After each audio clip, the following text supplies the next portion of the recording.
help and assistance. I had 3 lives in healthcare. So if you've got a couple hours, I could talk about that, but I'm going to try to condense it in 3 minutes, so please time me.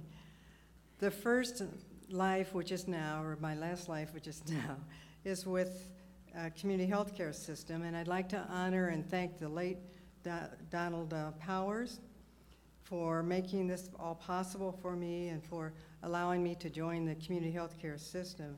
I am at St. Catherine's Hospital now, and he saw fit that we would merge these 3 hospitals together and become what is today is a very, very good community healthcare system, delivering quality healthcare and delivering safe quality healthcare. And many awards, we have award-winning hospital, award-winning system, and we're very pleased and very proud. My second life in healthcare was with the St. Elizabeth Hospital in Chicago. It was between 2 gangs, and I learned how to cope in a gang-infested situation in a hospital in between, and we made progress with the community and with the gang, unfortunately. And this was under the direction of Sister Kathleen Quinn, who is here today. Wave your hand, sister. And she is the poor handmaid of Jesus Christ, and led the team that was with St. Elizabeth Hospital in Chicago. Let's see. I've had the experience while I was there. It was a troubled hospital. It was the Dispro Hospital, and we took care of a lot of the uninsured and the poor.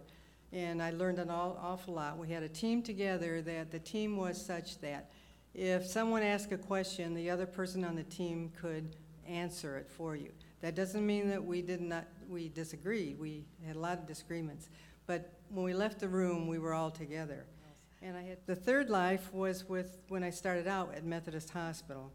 And that was under the direction of the late Everett Johnson, who was from the University of Chicago, MBA, and he drove me to almost distraction. He gave me so many assignments, and every time he gave me an assignment, I would work harder and harder to make sure that I accomplished it a little bit.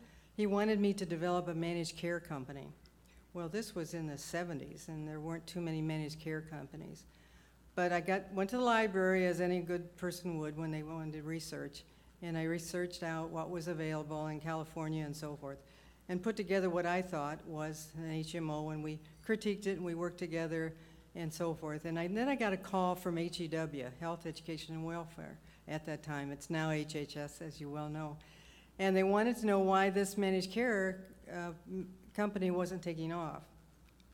And I said, I think it has to do, at that time, with the unions, because the unions decided that they thought this was second-class medicine of managed care because it was too early. Now everyone thinks it's great, but we were way, way, way ahead of our times. That is the area where I don't want to be remiss here. I want to thank Donna Habel because she's the executive secretary, and if anyone is wanting to look good, then you hire Donna because she would make anyone look good. She runs ahead many times and takes care of everybody on board. And I would be remiss without pointing out my husband is here, John, and my son, Eric, and I thank them very much for their support over the years and the time. And all I can say is that they have received a lot of late dinners, but they didn't complain, so I think we did all right. So thank you all for being here. Thank you for this honor and privilege. It's a great situation. Thank you very much.